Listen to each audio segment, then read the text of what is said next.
ನಮಸ್ಕಾರ. ಎಲ್ಲರಿಗೂ ಕನ್ನಡತಿ ಅಡುಗೆ ಚಾನಲ್ಗೆ ಸ್ವಾಗತ. ಈಗಂತೂ ರಜೆ ಅದ್ರಿ, ಮಕ್ಕಳು ಮನೆಯಲ್ಲೇನೆ ಇರ್ತಾರೆ. ಸಾಯಂಕಾಲ ಆಯ್ತಂದ್ರೆ ಅವ್ರಿಗೆ ಸ್ನ್ಯಾಕ್ಸ್ ಬೇಕು, ಏನಾದರೂ ಕುರುಕುರೆ ಚಿಪ್ಸು ಈ ರೀತಿ ಏನಾದರೂ ಬೇಡ್ತಿರ್ತಾರೆ. ಇವತ್ತು ಮನೆಯಲ್ಲಿರುವ ಬೇಸಿಕ್ ಸಾಮಗ್ರಿಗಳನ್ನ ಬಳಸಿ, ಅಕ್ಕಿ ಹಿಟ್ಟು ಬೇಡ, ಮೈದಾ ಹಿಟ್ಟು ಬೇಡ, ಗೋಧಿ ಹಿಟ್ಟು ಬೇಡ, ಕಡಲೆಬೇಳೆ ಹಿಟ್ಟು ಯಾವುದೂ ಬೇಡ, ಟೇಸ್ಟಿಯಾಗಿರುವಂಥ ಸ್ನ್ಯಾಕ್ಸನ್ನು ಮಾಡೋಣ್ರಿ. ನೀವು ಇದನ್ನು 1 ತಿಂಗಳವರೆಗೂ ಸ್ಟೋರ್ ಮಾಡಿ ಇಟ್ಕೊಂಡು ತಿನ್ಬೋದು. ತುಂಬ ಡ್ರೈ ಇರ್ತಾವ್ರಿ ಮತ್ತು ಒಂದು ಚೂರೂ ಎಣ್ಣೆ ಹಿಡಿಯಲ್ಲ. ಎಷ್ಟು ಸಿಂಪಲ್ ಅಲ್ಲ, ಟೇಸ್ಟ್ ಅಷ್ಟೇ ಅದ್ಭುತ ಇರತ್ರಿ. ನೋಡ್ರಿ, ಕೆಲವೊಬ್ರು ಏನಾದರೂ ಹೊಸ ರೆಸಿಪಿಗಳನ್ನ ಟ್ರೈ ಮಾಡ್ಬೇಕಂದ್ರೆ ಇದು ನಮಗೆ ಬರ್ತದೋ ಇಲ್ಲೋ, ಪರ್ಫೆಕ್ಟಾಗಿ ಬರ್ತದೋ ಇಲ್ಲೋ ಅಂತಿರ್ತಾರೆ. ಇಲ್ಲ, ಇನ್ನೂವರೆಗೂ ಮಾಡಿಲ್ಲ, ಇದೇ ಫಸ್ಟ್ ಟೈಮ್ ಮಾಡತ್ತೀವಿ ಅನ್ನೋರು ಮೆಜರ್ಮೆಂಟ್ ನಾನು ಯಾವ ರೀತಿ ತೋರಿಸಿನ ಅದೇ ರೀತಿನೇ ಹಾಕ್ರಿ, ಪರ್ಫೆಕ್ಟಾಗಿಯೇ ಮಾಡ್ಬೋದು. ಹಂಗಿತ್ತಂದ್ರೆ ಇದನ್ನ ಹೆಂಗೆ ಮಾಡೋದು ಅಂತ ಹೇಳಿ ನೋಡ್ಕೊಂಬರೋಣ ಬರ್ರಿ. ಮಿಕ್ಸಿ ಜಾರ್ಗೆ ನಾನಿಲ್ಲಿ ಈ ಬಟ್ಲೆ 1.5 ಬಟ್ಲಾಗಷ್ಟು ಚಿರೋಟಿ ರವೆಯನ್ನು ತೊಗೊಂಡಿನಿ. ಅಳತೆಗೆ ನೀವು ಒಂದೇ ರೀತಿ ಕಪ್ಪು ಬಟ್ಲನ್ನು ತೊಗೊರಿ. ಮತ್ತು ನೀವು ಇದನ್ನ ಚಿರೋಟಿ ರವೆನೇ ತೊಗೋಬೇಕತ್ತಿಲ್ಲ. ಸಣ್ಣ ರವೆ, ಉಪ್ಪಿಟ್ಟು ರವೆ, ಬಾಂಬೆ ರವೆ ಇರ್ತದ, ಅದನ್ನಾದ್ರೂ ನೀವೇನು ಮಾಡ್ಬೋದು ತೊಗೋಬೋದು. ಇದು ಎಷ್ಟು ಆಗ್ತೈತಲ್ಲ ಅಷ್ಟನ್ನು ನುಣ್ಣಗೆ ಪುಡಿ ಮಾಡ್ಕೊಂಬರ್ಬೇಕು ನೋಡ್ರಿ. ನೋಡಿ, ಈಗ ಇದನ್ನು ಪುಡಿ ಮಾಡ್ಕೊಂಬಂದೀನಿ. ನೋಡಿ, ಈ ರವೆ ಇರೋದ್ರಿಂದ ಗೋಧಿ ಹಿಟ್ಟು ಜೋಳದ ಹಿಟ್ಟು ಥರ ಅಂತೂ ಆಗೋದಿಲ್ಲ, ಸ್ವಲ್ಪ ತರಿನೇ ಇರ್ತದ. ಈಗ ಇದನ್ನೇನು ಮಾಡ್ತಾಯಿದ್ದೀನಿ, ಬೇರೆ ಪಾತ್ರೆಗೆ ಹಾಕೋತೀನಿ ರೀ. ನೋಡಿ, ನೀವು ಸಣ್ಣ ರವೆ, ಉಪ್ಪಿಟ್ಟು ರವೆ ಇತ್ತಂದ್ರೂ ಅದನ್ನೂ ಹಾಕೋರಿ, ನಡಿತೈತಿ. ನೋಡಿರಿ, ಈಗ ಇದನ್ನು ಉಳಿದಿರುವ ಸಾಮಗ್ರಿಗಳನ್ನ ಹಾಕೊಂಡ್ರಿ. ತುಂಬ ಸಿಂಪಲ್ ಅದ್ರಿ, ಅದರ ಟೇಸ್ಟ್ ಅಂತೂ ಅದ್ಭುತ. ಇಲ್ಲಿ ಫ್ರೆಶ್ ಆಗಿರುವ ಕರ್ಬೇವು ಸೊಪ್ಪನ್ನು ಸಣ್ಣದಾಗಿ ಕಟ್ ಮಾಡಿ ಹಾಕ್ತಾಯಿದ್ದೀನಿ. ಹಾಕ್ರಿ, ಟೇಸ್ಟ್ ತುಂಬಾ ಚೆನ್ನಾಗಿ ಬರ್ತದೆ. ರುಚಿಗೆ ತಕ್ಕಷ್ಟು ಉಪ್ಪನ್ನು ಹಾಕ್ತಾಯಿದ್ದೀನಿ. ಇಲ್ಲ, ಫ್ರೆಶ್ ಆಗಿರೋ ಕರ್ಬೇವು ಸೊಪ್ಪು ಇಲ್ಲಾಂದ್ರೆ ನೀವು 1 ಸ್ಪೂನ್ ಆಗಷ್ಟು ಇಲ್ಲಿ ಕಸೂರಿ ಮೆಂತ್ಯನ್ನಾದ್ರೂ ಹಾಕೋಬೋದು. ನೋಡಿ, ಈಗ ಇದನ್ನೆಲ್ಲನೂ ಏನು ಮಾಡ್ಕೊಂಡಿದ್ದೀನಿ, ನೀಟಾಗಿ ಮಿಕ್ಸ್ ಮಾಡ್ಕೊಂಡಿದ್ದೀನಿ. ಈಗ ಇದನ್ನೇನು ಮಾಡ್ತೀನಿ, ತಕ್ಕ ಸೈಡಿಗೆ ಇಡ್ತೀನಿ ರೀ. ಇದನ್ನು ನಾನು ಆಮೇಲೆ ಯೂಸ್ ಮಾಡ್ತೀನಿ. ಈಗ ಪ್ಯಾನ್ಗೆ ನಾನಿಲ್ಲಿ 2 ಸ್ಪೂನ್ ಆಗಷ್ಟೇ ಎಣ್ಣೆಯನ್ನು ಹಾಕ್ತಾಯಿದ್ದೀನಿ. ಎಣ್ಣೆ ಕಾಯ್ಲಿರಿ. ನೋಡಿ, 1.5 ಬಟ್ಲಾಗಷ್ಟು ರವೆಗೆ 2 ಸ್ಪೂನ್ ಆಗಷ್ಟೇ ಎಣ್ಣೆನ ಹಾಕಬೇಕು. 1 ಸ್ಪೂನ್ ಆಗಷ್ಟೇ ಅಜ್ವಾನ್ ಅಥವಾ ಓಂಕಾಳನ್ನು ಹಾಕ್ತಾಯಿದ್ದೀನಿ. ಒಂದು ಅರ್ಧ ಸ್ಪೂನ್ ಆಗಷ್ಟೇ ಜೀರಿಗೆಯನ್ನು ಹಾಕ್ತಾಯಿದ್ದೀನಿ. 2 ಸ್ಪೂನ್ ಆಗಷ್ಟೇ ಬಿಳಿ ಎಳ್ಳನ್ನು ಹಾಕ್ತಾಯಿದ್ದೀನಿ. ನೋಡಿ, ಬಿಳಿ ಎಳ್ಳದಿಂದನೂ ಟೇಸ್ಟ್ ತುಂಬಾ ಚೆನ್ನಾಗಿ ಬರ್ತದೆ ರೀ. ನೋಡಿ, ಒಂದು ಅರ್ಧ ಸ್ಪೂನ್ ಆಗಷ್ಟೇ ರೆಡ್ ಚಿಲ್ಲಿ ಫ್ಲೆಕ್ಸನ್ನು ಹಾಕ್ತಾಯಿದ್ದೀನಿ. ನಿಮ್ಮ ಕಡೆ ರೆಡ್ ಚಿಲ್ಲಿ ಫ್ಲೆಕ್ಸ್ ಇಲ್ಲಾಂದ್ರೆ ನೀವು ಚಿಲ್ಲಿ ಪೌಡ್ರನ್ನಾದರೂ ಹಾಕಿರಿ. ದೊಡ್ಡ ಸ್ಪೂನಿಂದನೇ 1 ಸ್ಪೂನ್ ಆಗಷ್ಟೇ ಪಿಜ್ಜಾ ಮಿಕ್ಸನ್ನು ಹಾಕ್ತಾಯಿದ್ದೀನಿ, ಮಕ್ಕಳಿಗೆ ಇಷ್ಟ ಆಗ್ತದೆ ಅಂತೇಳಿ. ಇಲ್ಲ, ನಿಮ್ಮಲ್ಲಿ ಇಲ್ಲ ಅಂದ್ರೆ ನೀವೇನು ಮಾಡ್ಬೋದು, ಎಳ್ಳು, ಜೀರಿಗೆ, ಅಜ್ವಾನ ಅಷ್ಟನ್ನೇ ಹಾಕೋಬೋದು ರೀ. ಖಾರಕ್ಕಾಗಿ ಚಿಲ್ಲಿ ಫ್ಲೆಕ್ಸ್ ಅಥವಾ ಚಿಲ್ಲಿ ಪೌಡ್ರ್ ಯಾವುದನ್ನು ಹಾಕಿರಿ. ಮೀಡಿಯಮ್ ಫ್ಲೇಮ್ದಲ್ಲಿಟ್ಟನೆ ಒಂದು ಅರ್ಧ ನಿಮಿಷ ಆಗಷ್ಟೇ ಫ್ರೈ ಮಾಡ್ಕೊಂಡಿದ್ದೀನಿ. ಇದಕ್ಕೆ ನಾನಿಲ್ಲಿ ಯಾವ ಬಟ್ಲೆ ರವೆ ತೊಗೊಂಡಿದ್ದೀನಿ ಅದರಲ್ಲೇ ಒಂದೇ 1 ಬಟ್ಲಾಗಷ್ಟು ನೀರನ್ನು ಹಾಕ್ತಾಯಿದ್ದೀನಿ ರೀ. ಈಗ ಇದನ್ನು ಮಿಕ್ಸ್ ಮಾಡ್ಕೊಂಡ್ರಿ. ನೋಡಿ, ಮಿಕ್ಸ್ ಆದಮೇಲೆ ಇಲ್ಲಿ 1 ಕುದಿ ಬರಬೇಕು ನೋಡಿರಿ, ಸಾಕು. 1 ಕುದಿ ಬಂದಮೇಲೆ ನಾನು ಏನು ಮಾಡ್ತಾಯಿದ್ದೀನಿ, ಗ್ಯಾಸನ್ನು ಆಫ್ ಮಾಡ್ತೀನಿ. ನೋಡಿ, ಒಂದೇ ಕುದಿ ಬಂದರೆ ಸಾಕ್ರಿ. ಉಪ್ಪನ್ನು ನಾವು ಈಗ ಆಲ್ರೆಡಿ ಆ ರವೆಯಲ್ಲಿ ಹಾಕ್ಕೊಂಡಿದ್ದೀವಿ. ನೋಡಿ, ತುಂಬ ಬಿಸಿ ಇರ್ತದೆ. ನೋಡಿರಿ, ನೀವು ಆದಷ್ಟು ಚಮಚ ಅಥವಾ ಸ್ಪೂನನ್ನೇ ಬಳಸ್ರಿ. ನೋಡಿ, ಈಗ ನೀರನ್ನು ಏನು ಹಾಕಿ ಫಸ್ಟ್ ಒಂದು ಸ್ವಲ್ಪ ಹಾಕೋತೀನಿ ರೀ, ಒಂದು ಸ್ವಲ್ಪ ಹಾಕ್ಕೊಂಡು ಮಿಕ್ಸ್ ಮಾಡಿ ಆಮೇಲೆ ಉಳಿದಿರೋದನ್ನು ಹಾಕ್ತೀನಿ ರೀ. ತುಂಬ ಬಿಸಿ ಇರ್ತದೆ ರೀ, ಆದಷ್ಟು ನೀವೇನು ಮಾಡಿರಿ, ನೋಡಿ, ಚಮಚದಿಂದನೇ ಮಿಕ್ಸ್ ಮಾಡ್ಕೊರಿ. ನೋಡಿ, ಈಗ ಆ ಉಳಿದಿದ್ದನ್ನು ಹಾಕೊಂಡ್ರಿ. ನೋಡಿ, ನಿಮ್ಮ ಕಡೆ ಪಿಜ್ಜಾ ಮಿಕ್ಸ್ ಇಲ್ಲಾಂದ್ರೆ ನೀವು ಅದನ್ನು ಸ್ಕಿಪ್ನೂ ಮಾಡ್ಬೋದು. ನೋಡಿ, ಈಗ ಇಷ್ಟೇ ನೀರು ರೀ. 1.5 ಬಟ್ಲಕ್ಕೆ ರವೆಗೆ ಒಂದೇ ನೀರನ್ನು ಹಾಕ್ಬೇಕ್ರಿ. ಈಗ ಇದನ್ನು ಮಿಕ್ಸ್ ಮಾಡಿಕೊಂಡು ಇದರಲ್ಲೇ ನೀವು ಬೇರೆ ಏನು ಯಾವ ನೀರು ಮತ್ತು ಎಕ್ಸ್ಟ್ರಾ ನೀರೇನು ಹಿಡಿಸೋದಿಲ್ಲ. ಇಷ್ಟಕ್ಕೆ ಹಿಟ್ಟನ್ನು ಚೆಂದಂಗಿ ಕಲಿಸ್ಬಿಟ್ಟು ತೊಗೋಬೇಕು ನೋಡಿರಿ. ನೋಡಿ, ನೀವು ಮೆಜರ್ಮೆಂಟನ್ನು ಇದೇ ರೀತಿಯೇ ಹಾಕಿರಿ, ಪರ್ಫೆಕ್ಟಾಗಿಯೇ ಮಾಡ್ಕೊಬೋದು. ನೋಡಿರಿ, ಸ್ವಲ್ಪ ಬಿಸಿ ಅದ್ರಿ ಕೈಗೆ. ನೋಡಿ, ಒಂಚೂರು ಇಂಗನ್ನು ಹಾಕ್ತೀನಿ ರೀ. ಹಿಂಗೆ ಹಾಕೋದ್ರಿಂದ ಟೇಸ್ಟೂ ಚೆನ್ನಾಗಿ ಬರ್ತದೆ, ಇಂಗು ಡೈಜೆಷನ್ಗೂ ತುಂಬಾ ಒಳ್ಳೆಯದು ನೋಡಿರಿ. ನೋಡಿ, ಈಗ ಇದನ್ನು ನಾದಿಬಿಟ್ಟು ತೊಗೊಳ್ಳೋಣ ನೋಡಿರಿ. ನೋಡಿ, 1 ಬಟ್ಲಾಗಷ್ಟು ನೀರು ಹಾಕಿರಿ, ಕರೆಕ್ಟನೇ ಆಗ್ತದೆ ನಿಮಗೆ 1.5 ಬಟ್ಲು ರವೆಗೆ. ನೋಡಿ, ಚೆಂದಂಗಿ ಭಾರ ಹಾಕಿ ನಾದ್ರಿ.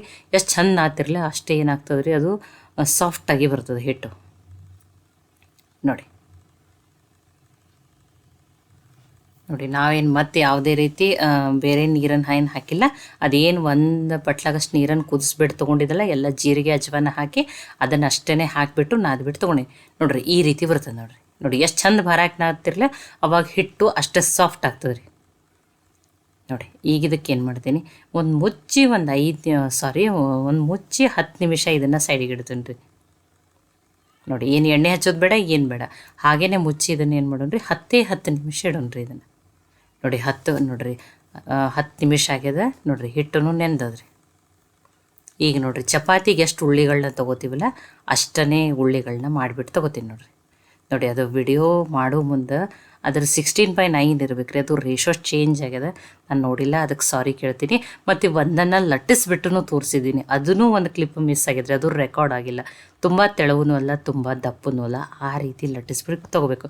ನೋಡಿ ನಾನು ಎಲ್ಲ ಉಳ್ಳಿಗಳನ್ನ 5 ಉಳ್ಳಿ ಆಗ್ಯಾವ, 5 ಉಳ್ಳಿಗಳನ್ನ ಮಾಡಿಬಿಟ್ಟು ತೋರಿಸಿದ್ದೀನಿ.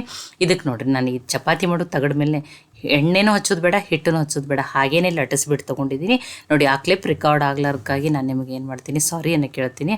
ಅದನ್ನು ನೋಡಿಲ್ರಿ, ಅಬ್ಸರ್ವ್ ಮಾಡಿಲ್ಲ, ಅದು ಹಾಗೆ ಮಿಸ್ ಆಗಿಬಿಟ್ಟೈತಿ. ನೋಡಿ ಈ ರೀತಿ ನಾನು ಕಟ್ ಮಾಡಿಬಿಟ್ಟು ತೊಗೊಳ್ತಾ ಇದ್ದೀನಿ. ನಾನು ಅದನ್ನು ಲಟ್ಟಿಸ್ಬಿಟ್ಟು ತೋರಿಸಿದ್ದೆ, ತುಂಬ ತೆಳವೂ ಅಲ್ಲ, ತುಂಬ ದಪ್ಪನೂ ಅಲ್ಲ, ಆ ರೀತಿ ಲಟ್ಟಿಸ್ಕೋಬೇಕು ನೋಡಿರಿ.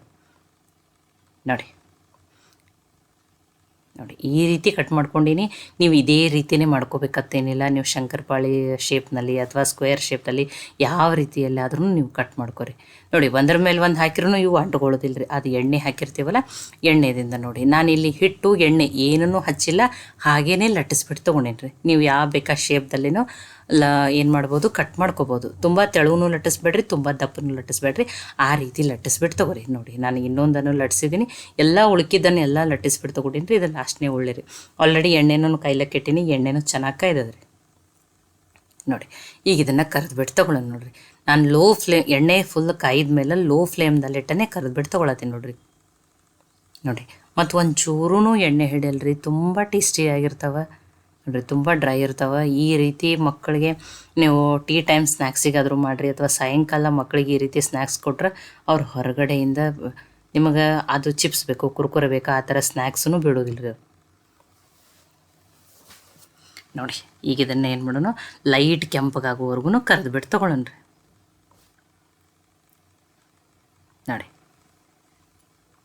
ನೋಡಿ ನಾನಂತೂ ಲೋ ಫ್ಲೇಮ್ದಲ್ಲಿಟ್ಟೇ ಕರೆದೀನಿ ರೀ.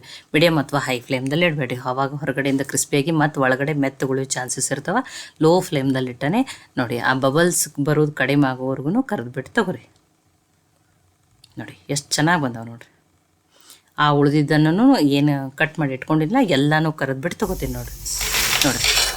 ಸೌಂಡ್ದಿಂದನೇ ಗೊತ್ತಾಗತ್ತೈತ್ಲೆ ನಿಮಗೆ ಎಷ್ಟು ಕ್ರಿಸ್ಪಿ ಆಗ್ಯಾವ ಅಂತೇಳಿ. ನೀವು ಈ ರೀತಿ ಇದನ್ನು ಪ್ಲೇನನ್ನು ಹಾಗೇ ತಿನ್ಬೋದು. ಇದ್ರೊಳಗೆ ಎಲ್ಲನೂ ಮಸಾಲೆ ಹಾಕಿವಿ. ಇಲ್ಲ ನಿಮಗೆ ಇನ್ನೂ ಫ್ಲೇವರ್ ಜಾಸ್ತಿ ಬೇಕನ್ನೋರು ನೀವು ಇದನ್ನು ಆನಿಯನ್ ಪೌಡ್ರ್ ಸಿಗ್ತದೆ, ಟೊಮ್ಯಾಟೊ ಪೌಡ್ರ್ ಸಿಗ್ತದೆ, ಅದನ್ನು ನೀವೇನು ಮಾಡ್ಬೋದು, ಅದು ಇದ್ರ ಮೇಲೆ ಉದುರಿಸ್ಬೋದು ನೋಡಿರಿ. ನೋಡಿ ಮುರಿದು ಬಿಟ್ಟನ್ನು ತೋರಿಸ್ತೀನಿ ನೋಡಿರಿ ಎಷ್ಟು ಚೆನ್ನಾಗಿ ಬಂದು. ಅಥವಾ ನೀವು ಇದಕ್ಕೆ ಪೆರಿ ಪೆರಿ ಮಸಾಲನೂ ಹಾಕೋಬೋದು ನೋಡಿರಿ, ಅದನ್ನೂ ನಡೀತದೆ. ಅಥವಾ ಲೈಟಾಗಿ ಚಿಲ್ಲಿ ಪೌಡ್ರ್ ಉದುರಿಸ್ಕೊಂಡ್ಬಿಟ್ಟನು ಆ ರೀತಿಯೂ ಮಾಡ್ಕೋಬೋದು ನೋಡಿರಿ. ನೋಡಿ ಇದೇ ರೀತಿಯೇ ನೋಡಿರಿ, ಇಷ್ಟಾಗೇ ನೋಡಿರಿ, ಕೈಗಾದರೂ ಮುರಿದ್ರು ಒಂದು ಚೂರೂ ಎಣ್ಣೆ ಐತಿಲ್ಲ, ಅಷ್ಟು ಡ್ರೈ ಆಗಿ ತುಂಬಾ ಚೆನ್ನಾಗಿ ಬಂದವ್ರಿ. ಫಸ್ಟ್ ಟೈಮ್ ಮಾಡೋರ್ನು ಪರ್ಫೆಕ್ಟಾಗಿಯೇ ಮಾಡ್ಬೋದು. ನೀವು ಮೆಜರ್ಮೆಂಟನ್ನು ನಾನು ಯಾವ ರೀತಿ ಹೇಳಿದ್ದೀನಲ್ಲ ಅದೇ ರೀತಿಯೇ ಹಾಕಿರಿ. ನೋಡಿ ನಿಮಗೆ ಫ್ಲೇವರ್ಸ್ ಬೇಕಂದ್ರೆ ಟೊಮ್ಯಾಟೊ ಫ್ಲೇವರು, ಆನಿಯನ್ ಪೌಡ್ರು ಅಥವಾ ಪೆರಿ ಪೆರಿ ಮಸಾಲೆ ಹಾಕ್ಕೊಂಡು ಬೇರೆ ಬೇರೆ ಫ್ಲೇವರಲ್ಲಿನೂ ನೀವೇನು ಮಾಡ್ಬೋದು ಮಾಡ್ಕೋಬೋದು. ನೀವು ಏರ್ ಟೈಟ್ ಡಬ್ಬದಾಗ ಇದನ್ನು ಹಾಕಿಬಿಟ್ಟು 1 ಮಂತ್ವರೆಗೂ ಸ್ಟೋರ್ ಮಾಡಿ ಇಟ್ಕೊಂಡು ಯೂಸ್ ಮಾಡ್ಬೋದು. ಅಥವಾ ನಿಮ್ಮ ಮಕ್ಕಳ ಶಾಲಾ ಕಾಲೇಜಿಗೆ ಎಲ್ಲಾದರೂ ಹೊರಗಡೆ ಇದ್ದರೆ ಈ ರೀತಿ ಹೆಲ್ದಿಯಾಗಿ ರವೆಯಿಂದನೇ ನೋಡಿರಿ ಸ್ನ್ಯಾಕ್ಸನ್ನು ಮಾಡಿಬಿಟ್ಟು ಕಳಿಸ್ರಿ. ನೋಡಿ ಈ ರವೆಯಿಂದ ಮಾಡಿರುವ ಸ್ನ್ಯಾಕ್ಸ್ ರೆಸಿಪಿ ನಿಮ್ಗೆ ಇಷ್ಟ ಆಗಿತ್ತಂದ್ರೆ ಲೈಕ್ ಮಾಡಿ, ಶೇರ್ ಮಾಡಿ, ಕಮೆಂಟ್ ಮಾಡಿರಿ. ಖಂಡಿತನೂ ಟ್ರೈ ಮಾಡಿರಿ. ಟ್ರೈ ಮಾಡಿ ನನಗೆ ಹೆಂಗೆ ಬಂದಿತ್ತು ತಿಳಿಸ್ರಿ. ಮತ್ತು ಒಳ್ಳೆ ಹೊಸ ರೆಸಿಪಿಗಳಿಗಾಗಿ ಕನ್ನಡತಿ ಅಡುಗೆ ಚಾನಲನ್ನು ಸಬ್ಸ್ಕ್ರೈಬ್ ಮಾಡಿ, ಬೆಲ್ ಐಕಾನ್ ಪ್ರೆಸ್ ಮಾಡಿರಿ. ಈ ವಿಡಿಯೋವನ್ನು ಹೈಪ್ ಮಾಡಿರಿ. ಕನ್ನಡತಿ ಅಡುಗೆ ಚಾನಲನ್ನು ಸಪೋರ್ಟ್ ಮಾಡಿರಿ.